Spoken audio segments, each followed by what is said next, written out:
আসসালামু আলাইকুম, welcome back to my channel রান্নার সন্ধানে। পাকা আমের মিষ্টি ঘ্রাণ আর অসাধারণ স্বাদের এক অনন্য ডেজার্ট নিয়ে হাজির হয়েছি আজ। গরমের দিনে এই ম্যাঙ্গো পুডিং একবার তৈরি করলে বারবার বানাতে ইচ্ছে করবে। চলুন শুরু করি। আমি এখানে 2টি পাকা আম ছোট ছোট টুকরো করে কেটে নিয়েছি। আমগুলো পাকা দেখে নিতে হবে। এখন আমগুলোকে ব্লেন্ডারে ব্লেন্ড করে নিতে হবে।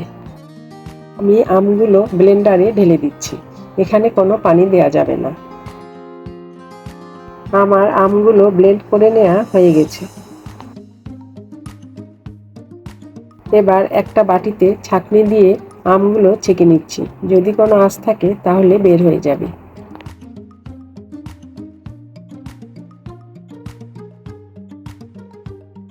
এখন আমের পিউরিটা এক সাইডে রেখে দিচ্ছি। এবার বাটিতে 2 টেবিল চামচ কর্নফ্লাওয়ার নিয়ে নিচ্ছি। ম্যাঙ্গো পুডিং তৈরি করতে লাগছে 500 ml লিকুইড দুধ। সেখান থেকে 100 ml দুধ তুলে নিয়ে কর্নফ্লাওয়ারের মধ্যে দিয়ে দিচ্ছি। তারপর চামচের সাহায্যে ভালোভাবে মিশিয়ে নিতে হবে।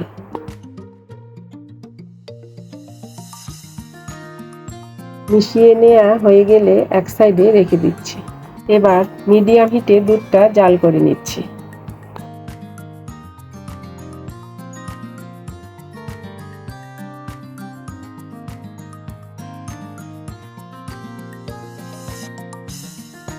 কিছুক্ষণ জাল করে নেওয়ার পর এখানে দিয়ে দিচ্ছি হাফ কাপ চিনি। এখন চিনি নেড়ে চেড়ে দুধের সঙ্গে মিশিয়ে নিতে হবে।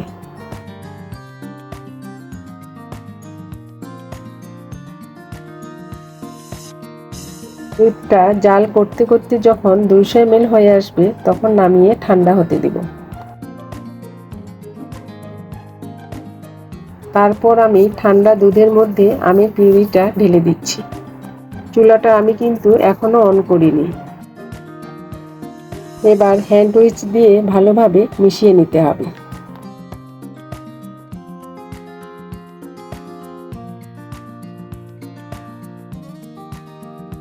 আমি এখানে সামান্য অরেঞ্জ ফুড কালার দিয়ে দিচ্ছি, সুন্দর একটা কালারের জন্য। আপনারা চাইলে এই ফুড কালারটা বাদও দিতে পারেন। এবার আবারও হ্যান্ড উইচের সাহায্যে ভালোভাবে মিশিয়ে নিচ্ছি।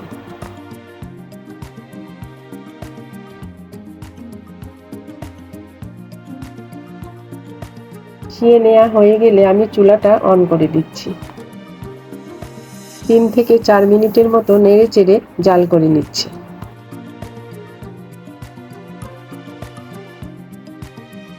আশা করছি আজকের রেসিপি আপনাদের কাছে ভালো লাগবে। রেসিপি ভালো লাগলে অবশ্যই চ্যানেলটি সাবস্ক্রাইব করবেন এবং পাশে থাকা বেল আইকন অবশ্যই প্রেস করবেন। নোটিফিকেশন অবশ্যই অন করে রাখতে হবে, তাহলে ভিডিও ছাড়ার সঙ্গে সঙ্গে নোটিফিকেশন পেয়ে যাবেন। এবার কর্নফ্লাওয়ারের মিশ্রণটা 2 বারে অল্প অল্প করে দিতে হবে আর নাড়তে থাকতে হবে, তা না হলে দলা পেকে যাবে। এবার বাকি মিশ্রণটা ঢেলে দিচ্ছি। এবার অনবরত নেড়ে চেড়ে মিশিয়ে নিতে হবে।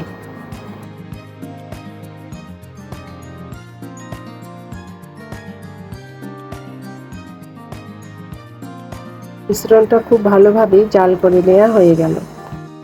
এবার চামচের সাহায্যে ভালোভাবে নেড়ে চেড়ে দিচ্ছি। যখন দেখবেন মিশ্রণটা ঘন হয়ে এসেছে তখন নামিয়ে গরম থাকা অবস্থায় মোল্ডে বা বাটিতে সেট করে নিতে হবে। মিশ্রণের ঘনত্বটা ঠিক এরকম হবে।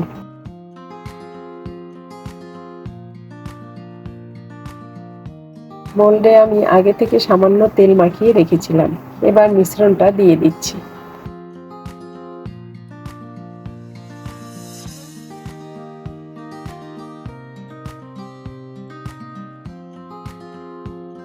তারপর ঠান্ডা হলে নর্মাল ফ্রিজে 2 থেকে 3 ঘন্টার মতো রেখে দিতে হবে। 3 ঘন্টা পর আমি ফ্রিজ থেকে বের করে আনমোল্ড করে নিয়েছি।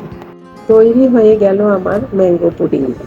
আজকের মতো এখানে বিদায় নিচ্ছি। আল্লাহ হাফেজ।